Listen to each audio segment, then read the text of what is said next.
كلها تعاملت مع الفيروس معاملة جيدة وانتهى الأمر تماما ما عدا 5 دول للأسف الشديد منهم مصر. تمام. حتى ان مصر هي الدولة الوحيدة الآن اللي تعتبر استوطن فيها المرض في قارة افريقيا بالكامل.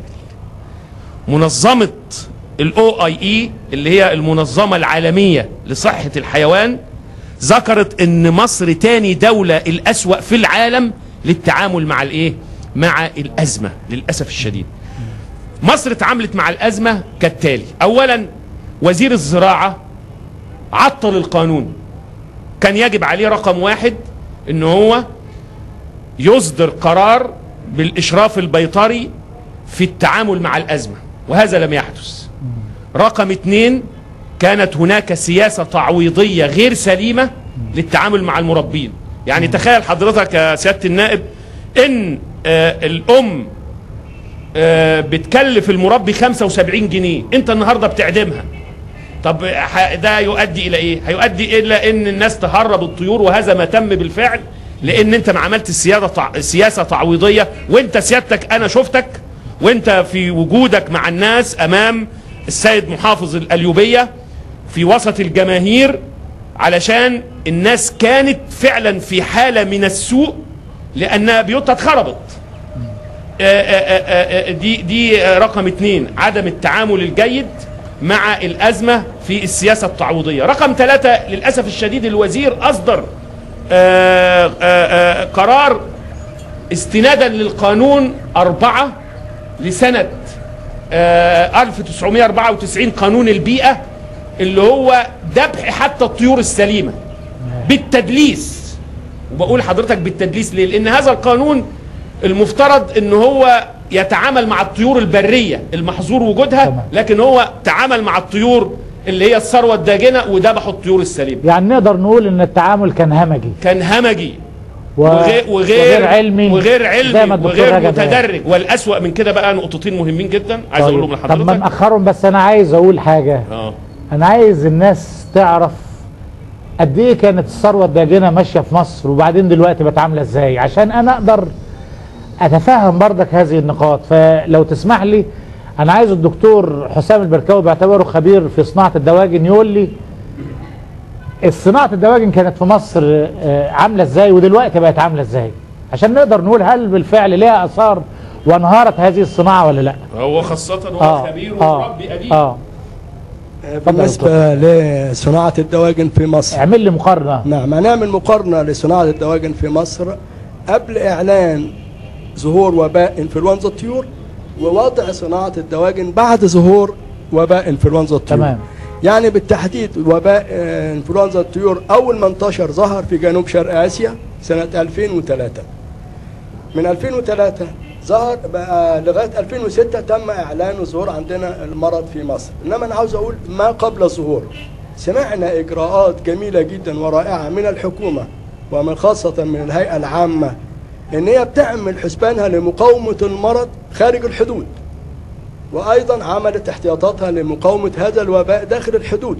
ولكن للأسف الشديد كل هذه الإجراءات كانت جميلة جدا ورائعة، ولكن على الورق وعلى صفحات الجرائد وفي الإعلانات فقط. أما على أرض الواقع فكان الوضع كارثي. أنا دخلنا بردك في الحكومة، أنا عايز أقول حاضر فأنا عاوز أقول إيه؟ عاوز أقول يعني صناعة الدواجن من سنة 2003 ل 2006 شهدت قمة ازدهارها. هذه الصناعة حققت اكتفاء ذاتي، حققنا إنتاج يومي 2 مليون طائر تسمين يومي، حققنا 20 مليون بيضة يومي.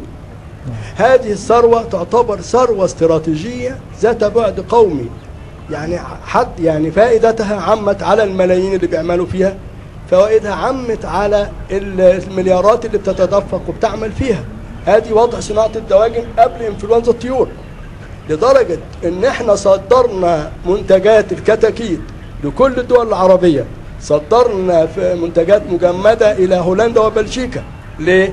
لان العالم بدأ ينظر الى مصر، وفعلا كنا بنمثل البؤرة ان احنا هنصدر كل منتجاتنا لاوروبا بعد ان تعرضت دول جنوب شرق اسيا لهذا المرض ولهذا الوباء، وخصوصا تايلاند اللي كانت تعتبر اكبر دولة مصدرة لفرنسا فبدأت السوق الأوروبية تنظر إلى صناعة الدواجن في مصر، وبالفعل نجحنا وصدرنا كتاكيت وصدرنا منتجات تفوق المنتجات الأوروبية والأمريكية. هذا هو وضع صناعة الدواجن قبل 2006 لغاية 2006. بعد 2006 أصبح الوضع كارثي.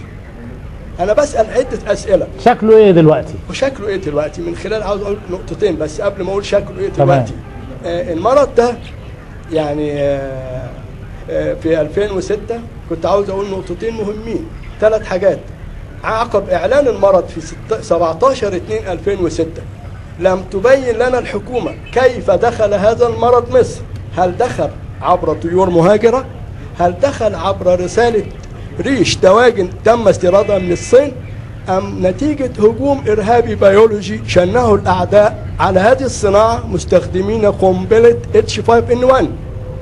وفي هذه النقطة أنا بأطالب دكتور حاتم الجبلي وزير الصحة بصفته رئيس اللجنة العليا لمكافحة انفلونزا الطيور، والذي أعلن بالنص يوم 5 يونيو 2006 أن رئيس الوزراء أحمد نظيف كلفه بتشكيل لجنة للتحقيق في كيفية دخول هذا المرض مصر، وإلى الآن لم تعلن النتائج ولم يعلن دكتور حاتم، وأطالبه بكشف الحقيقة حتى نعرف كيف نقاوم هذا المرض اللي بعتبره العدو الأول لهذه الصناعة في مصر. باعتبارك خبير، الوضع عامل ازاي دلوقتي؟ الوضع دلوقتي وصلنا إلى كارثة.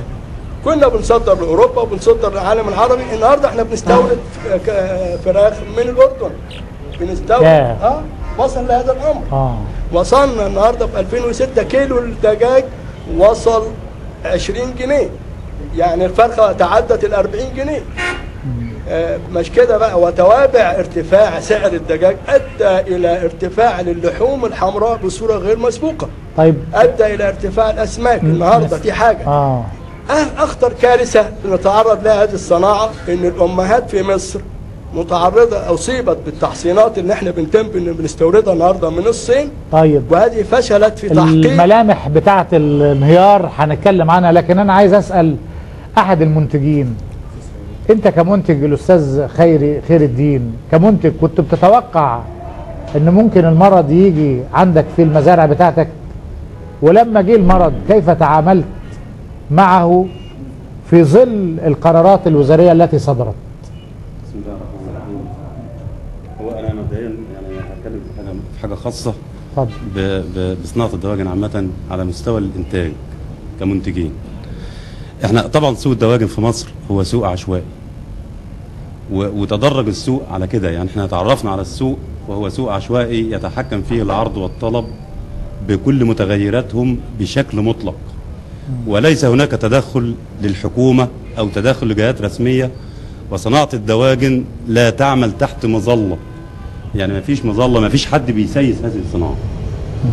لما حصلت الأزمة احنا يعني أنا مع الدكتور رجب في اللي هو قاله، التعامل الخطأ جه لأنه كان تعامل أمني، ما كانش تعامل علمي. وتعاملنا مع الفراخ وكأنها وباء. الناس كانت بتخاف من الفراخ، حتى الفراخ السليمة الدولة أعدمتها. احنا أعدمنا الفراخنا، أعدمنا السليم وأعدمنا المريض. فكان تعامل عشوائي وتعامل يعني بشكل جاهل، ما تعاملناش مع الأزمة بشكل علمي، وما قدرناش نحافظ على المنتج بتاعنا، وده سبب الكارثة اللي احنا فيها النهارده.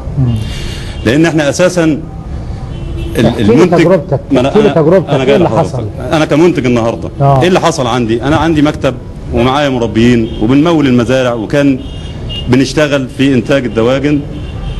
أول ما ظهر المرض لقينا اللجان الطب البيطري والناس بدأت تعدم الفراخ اللي موجودة في قلب المزارع، والتعويض بشكل سيء جدا زي ما قال الدكتور عماد ساعد على انتشار المرض، لأن الناس بدأت تجري على التعويض. ما الفراخ اللي عندها مش قادرة تصرفها، لا قادرة تذبحها ولا قادرة تبيعها ولا قادرة تصرف عليها في مزارعها، والحكومة بتعدمها وبتصرف تعويض. فالتعويض ده الناس بدأت تنشر المرض عن طريق تهريب الفراخ من المزارع لبيعها.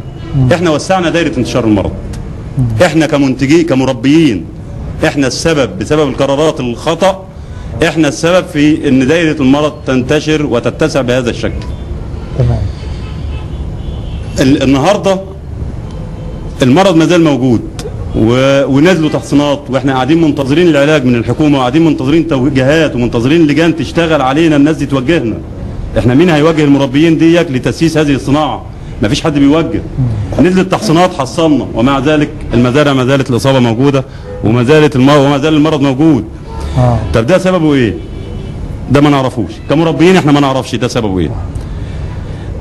وجود المرض لحد النهارده في مصر، انا اعتقد ان المربي ضحيه للقرارات الخطأ، وضحيه لعدم تسييس هذه الصناعه الضخمه تسييس سليم وتسييس صحيح. وده النتيجه النهارده زي ما الدكتور حسام قال، احنا ناس كان عندنا اكتفاء ذاتي، كنا بنصدر منتجاتنا بره. صناعه الدواجن صناعه محل نظر. يعني المربي الان اصبح هو ضحيه الاداره السيئه التي قامت بها. في هناك كارثه ثانيه يا سياده النائب، كارثه كبيره. اتفضل. ان الازمه لما جت تسيس للاسف سيست لصالح ناس هم اصحاب رؤوس اموال.